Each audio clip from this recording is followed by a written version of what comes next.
It's sweltering today. Anyone notice that? Humidity. Today is July 4th, 2012. And in Paul's first letter to the Corinthians, chapter 3, he says, regarding his previous dealings with them, he says, "And I, brethren, cannot speak to you as spiritual people, but as to carnal, as to babes in Christ. I fed you with milk and not with solid food, for until now you were not able to receive it. And even now you still aren't able. For you are still carnal. For where there are envy, strife, and divisions among you,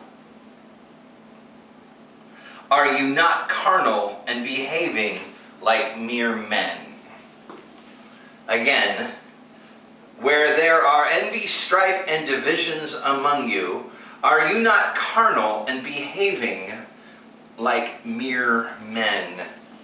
It's funny because I've heard a lot of teachings on carnal Christians, and it's always about Christians who are still smoking pot, or Christians that are not married but living together in sin, or gay Christians that haven't been brainwashed yet.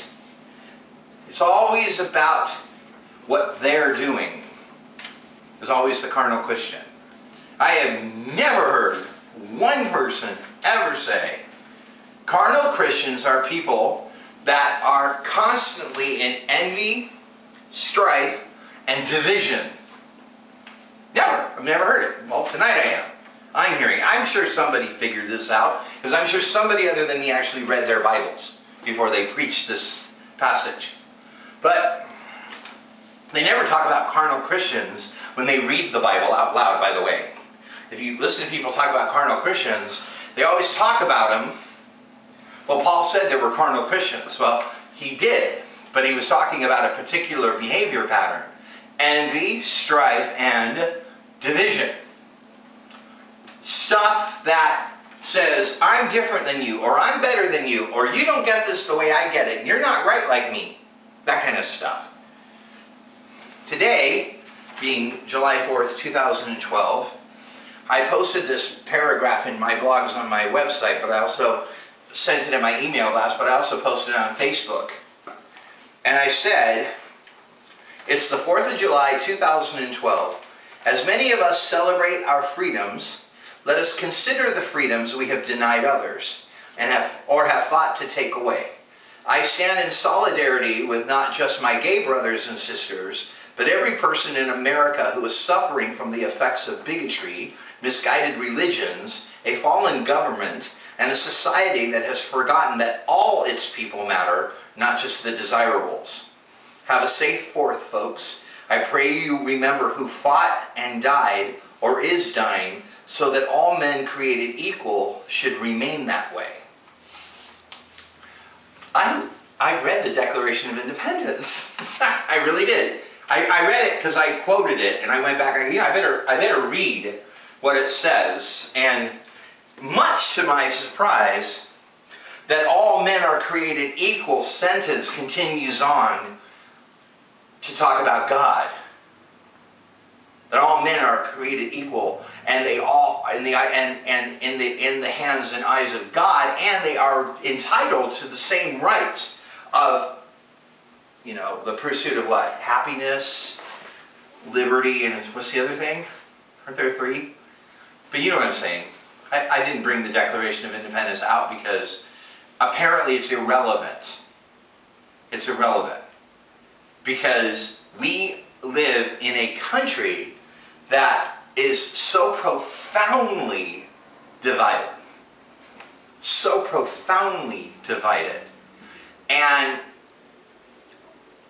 we are a known Christian nation, and yet we are so profoundly divided. And there are so many Christians that would say we are divided because Christians are standing up for what's right, and that causes division. Even Jesus said that. But we are not called, it's 4th of July, there's a lot of noise on the streets tonight. We're not called to cause division in the world. There's supposed to be division in our lives because we are doing one thing and the people around us are doing something else. So instead of going to the 4th of July bash, and of course I'm not being critical of that, I was the idiot who scheduled something tonight, but instead of going to the 4th of July bash, we're going to church. That causes division. Well, I am supposed to be here. Well, you're supposed to be there. Well, you know, that's what it's talking about. It's not talking about we're different, we're better, and we're putting our foot down on humanity to get humanity to do what we want it to do, which is precisely what Christian religion is doing in America today. Christian religion in America is putting its foot down and saying enough is enough. We're just not going to let the world go to hell in a handbasket.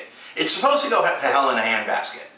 That's exactly the ticket of travel the world purchased.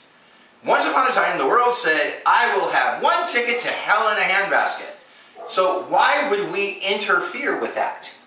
Why would we interfere with that? I'm going to ask you to handle the riffraff outside so I can just keep going. Why would we do that? In fact, stop. There we go.